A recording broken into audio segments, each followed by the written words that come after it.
date de quelques années puisqu'il s'inscrit pleinement dans notre stratégie digitale de réseaux sociaux.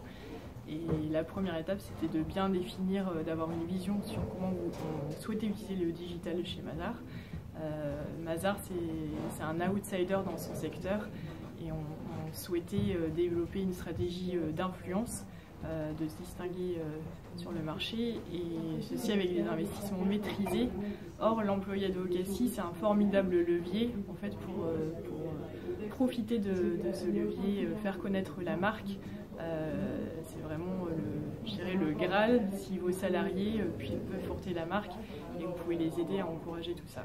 Donc la genèse au départ, c'est vraiment de faire connaître la marque et d'utiliser notre vivier interne pour déployer tout ça dans l'ensemble de nos filiales.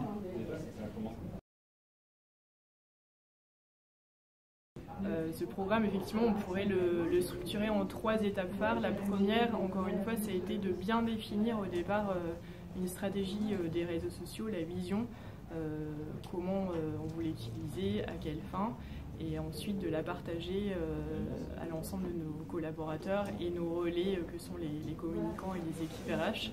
C'est une étape qui est fondamentale et qui est structurante. La deuxième étape qu'on continue encore aujourd'hui de mener, c'est un gros travail en fait, d'éducation, de sensibilisation depuis la création de chartes d'utilisation des réseaux sociaux pour sensibiliser les collaborateurs aux risques et les rendre responsables en fait, de leur action, mais aussi créer un environnement positif et bienveillant qui les encourage en fait, à être des ambassadeurs sur les réseaux sociaux, et donc de créer un ton positif et ensuite de les accompagner par différents biais, des séminaires, des formations, des émulations, des valorisations tout au cours de l'année, des manuels, etc. sur comment utiliser les réseaux sociaux à des fins personnelles, donc, pour développer leur propre marque employée, leur propre marque personnelle en personal branding, mais aussi à des fins commerciales, puisque les réseaux sociaux peuvent être des leviers en fait, pour la réputation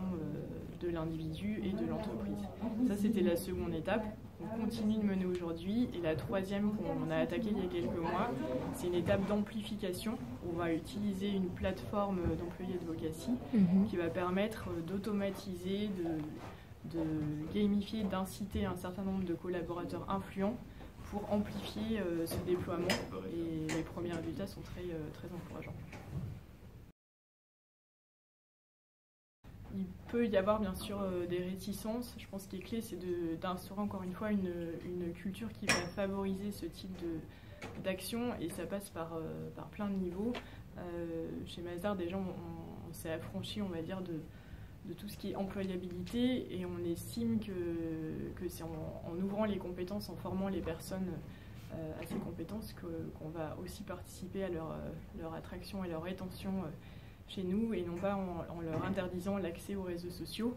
On a pu avoir des freins de cette sorte-là dans certaines filiales ou des réticences, mais qui ont été assez vite levés. Ensuite, je dirais que l'effet d'émulation et d'évangélisation a porté ses fruits.